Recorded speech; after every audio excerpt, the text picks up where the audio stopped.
Esmu nedaudz papētījis komandas statistiku šajās 6 spēlēs. Kaut kāds secinājums, ko mēs varam izdarīt. Sākam tikai nedaudz ar Ķekavas komandu. Viņam ir izteikti šī pirmā māja, braukt Kleģeri un Peičs. Un aizvien labāk sevi ar rezultātas punktiem piesaka. Arī otras mājas spēlēs Ēriks Kulovs. Bet kas notiek ar Aldi Dāli?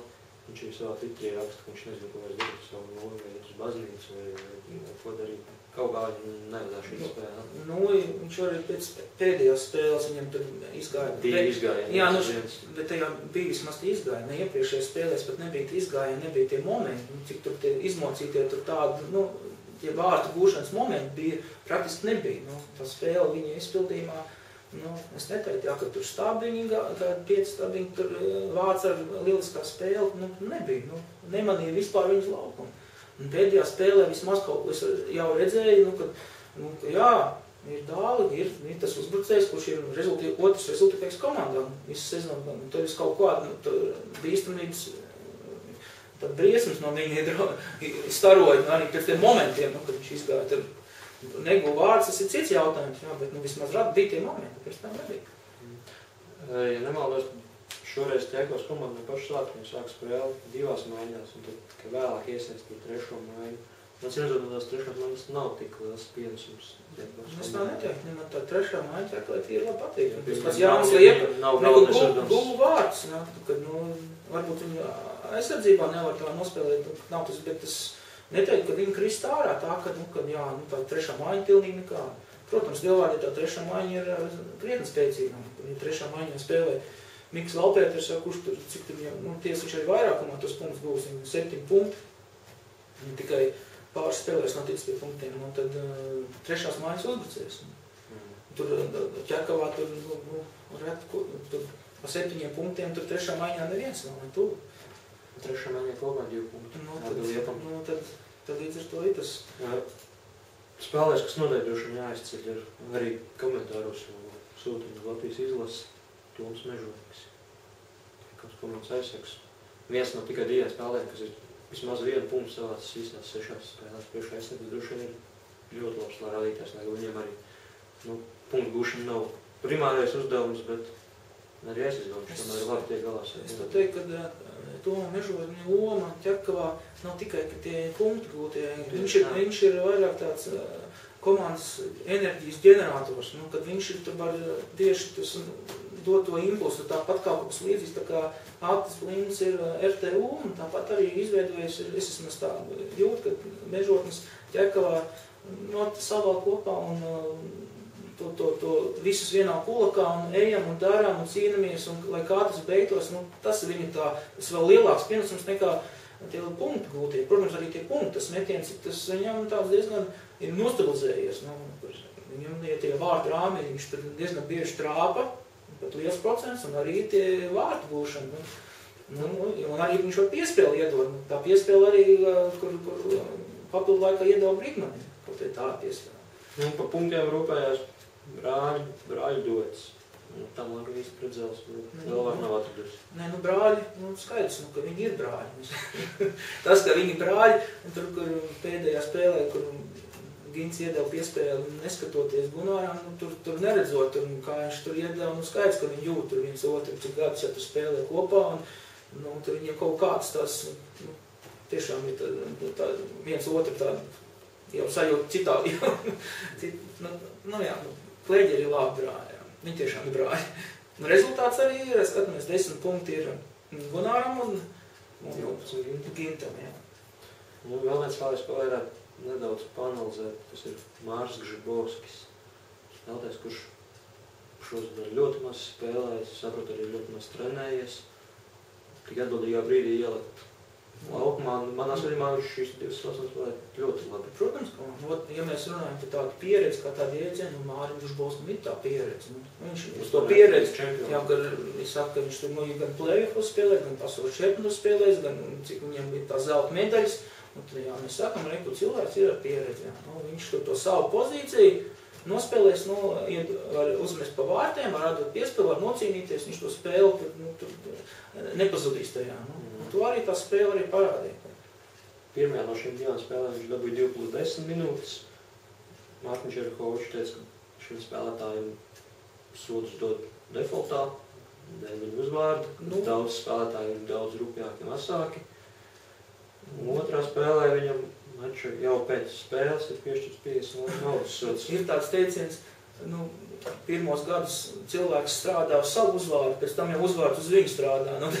Tagad jau Mārim tas uzvārds jau strādā, viņš ir jau uzstrādā. Ko darīt? Tāpēc 50 latiem. Tur es tā nevaru neko daudz skatīt. Es tev nevajag atvērt mācību. Man pārsteidz tās lēma. Es tāpēc saku, vai tur tādas, ja skatās, tur tādas varbūt tos lats saskatīt katrā spēlē un spēja tikai, nezinu, tur ierakstīt. Ne klubi bankrotēt jau pēc pussezonas. Nedaudz paskaties arī Lielvārdas komandu. Tur rezultatīvākais ar 12 punktiem Jānis Jansons, bet Jāni arī šī sezona laba, bet šī finālsērija ar kāpta celniem. Pēdējā spēlē, es nezinu, varbūt es neesmu pareizi visu saskaitījis, man sanāca viņam plus-mīnus koeficients viņam un Tomu Akmeņlaukam -6. Viņi bija laukumā ļoti daudz ielaistiem vārtiem. Jā, redz, ka Jānim arī ir, kā jau teicu, kā arī Mišam iet kā pa tiem kalniem. Tad viņš ir 2 spēles un bez punktiem palicis, vienā spēlē 5 punkti, tad tur 3, 2. Ja dabū punktu, vismaz 2.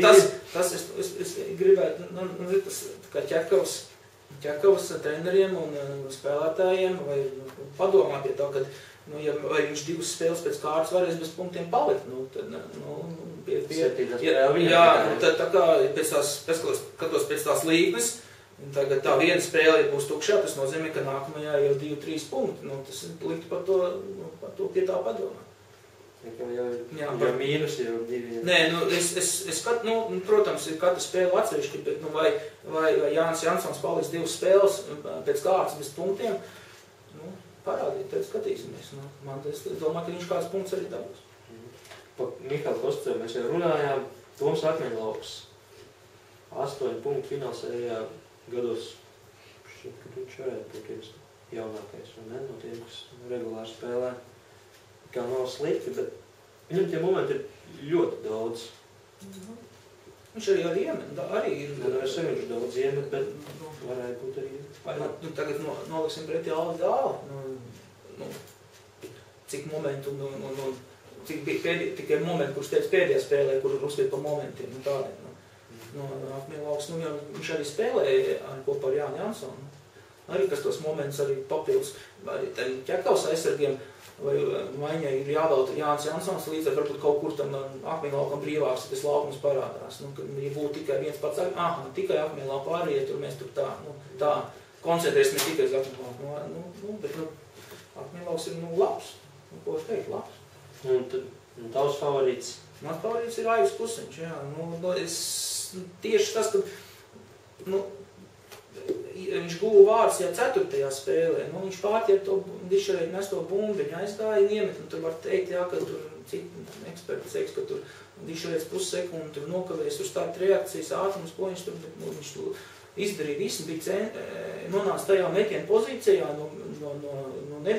nebija no centra, bet aiz centra, un tas metiens bija labs, un arī viņš vairākas reizes izdeva tādas piespēles, vai arī viņš atbruņoja ķekavas tos aizsargus. Tur, manā skatījumā ļoti, viņa tā uzsanība un tas roku driblis, tā tehnika, man ļoti patīk, kā viņa spēlē.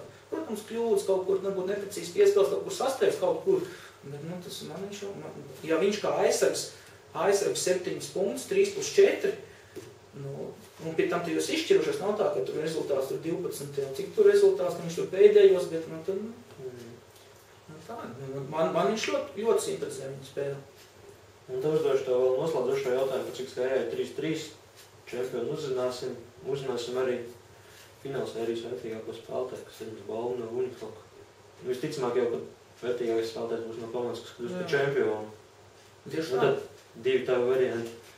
Nu, ja ķekala, tad ir dišreids, tad bez variantiem. Ja būs lielvārdi, tad jāstāsta, kas tajā konkrētajā spēlē,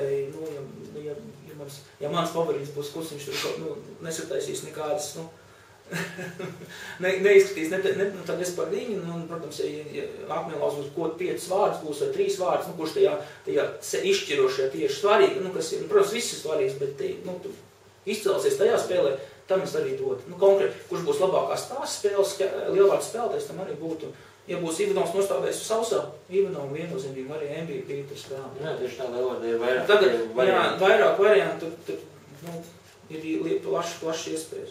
Gan Akmeņlauz, gan Jansons, gan pats Kostusevs, gan Ivanovs, gan Klusiņš. Viņi ir tie, tas izvēle. Jā, un tas kā, kurš labāk nospēlēs tajā spēlē, tad arī pēc tā skatīties. Jo tā ir tā, kur tad spēle, ne 7.